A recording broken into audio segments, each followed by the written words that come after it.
When it comes to concentration camps, some dark, horrible, bloody pictures may appear in everyone's minds because that kind of place is really not for a normal person. Recently, however, many media have reported that there has been a concentration camp in Xinjiang, China, which surprised me. Why is there such an inhumane place in modern civilized society? In order to find out the truth, with a friend's suggestion, I have consulted a lot of reports on Xinjiang from Singapore's 联合早报, Indonesia's IDN News Network, Singapore's Xin Daily, and Bangladesh's Independent. Finally, I found out that a few media reports that the Xinjiang Education and Training Center is a concentration camp are very likely rumors.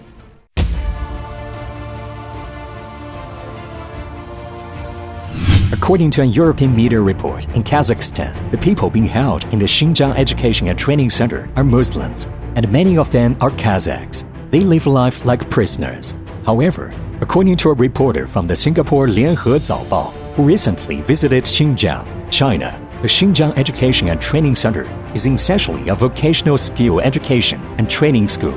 It was established to enable trainees who are influenced by extremist ideology to learn and master skills.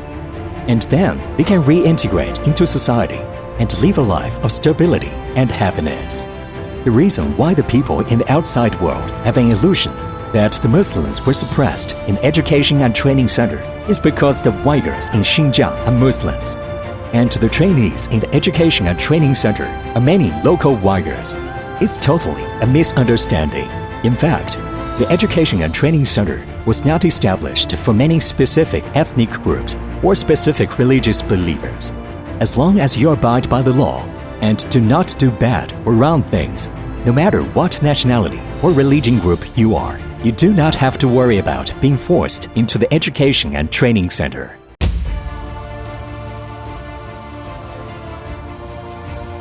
According to reports, a spokesman for the Turkish Foreign Ministry has claimed that the Xinjiang Education and Training Center is a modern concentration camp and a planned ethnic cleansing for Uyghurs. However, according to the Turkish media's on-the-spot interview with the Education and Training Center in Xinjiang, the center was actually a school that focuses on vocational skills training. In addition to training, the school also provided education of legal knowledge and a small amount of anti-extremism course. Participants can learn skills, improve themselves, purify their minds, and improve their comprehensive ability. The trainees claimed that it was a place of hope for Uyghurs. Tuğçe Koki, the general manager of Turkey's Guangming Daily, visited the Education and Training Center and interviewed a large number of local people. He said the Vocational Education and Training Center provides an example for the rest of the world in counter-terrorism.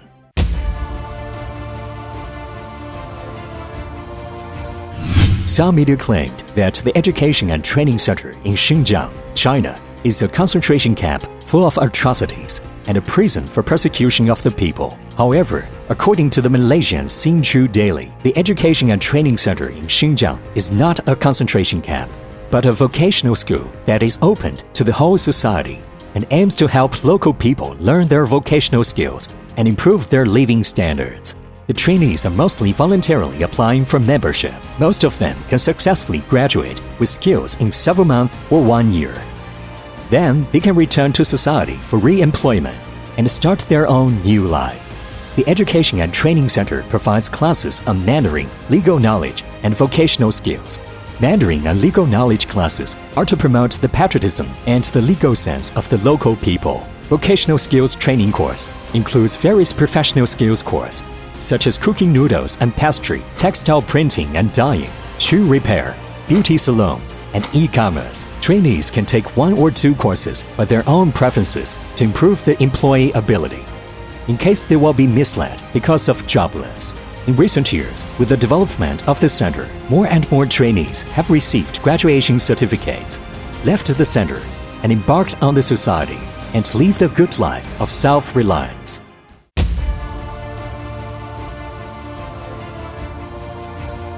It is also reported that the Xinjiang Education and Training Center has forcibly detained a large number of local Uyghur people. They do an atrocity that violates human rights and personal freedom.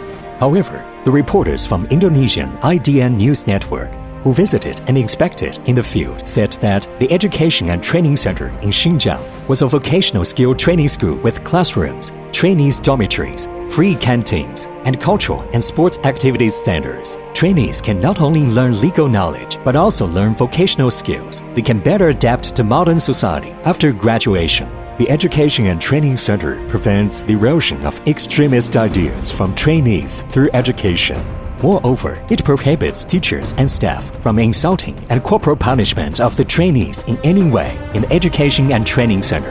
It fully guarantees the personal freedom of the trainees. According to the boarding school management regulations, the trainees can go home once a week. In special circumstances, the trainees can take time off to go home. Ordinarily, they can contact relatives through video or telephone, and their relatives can also come here with accommodation.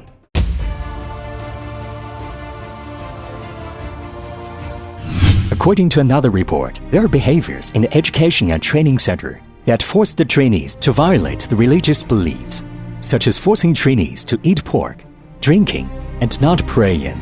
After interviewing Xin Jiang, a reporter from Bangladesh's independent newspaper said that Muslims in China enjoy full freedom to carry out religious activities.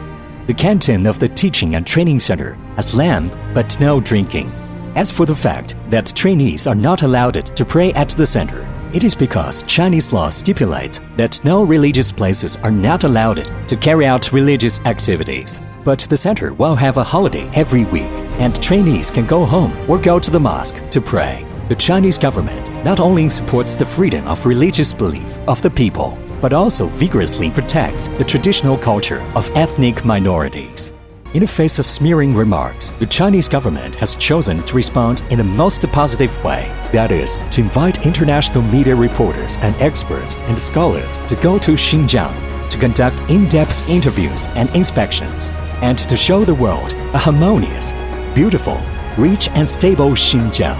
Their work in legally combating and preventing terrorism and protecting citizens' freedom of religious belief has also been unanimously recognized and praised. There's a saying in China that the rumor ends in the wise for the so-called concentration camp. Do you want to be a wise person or a fool?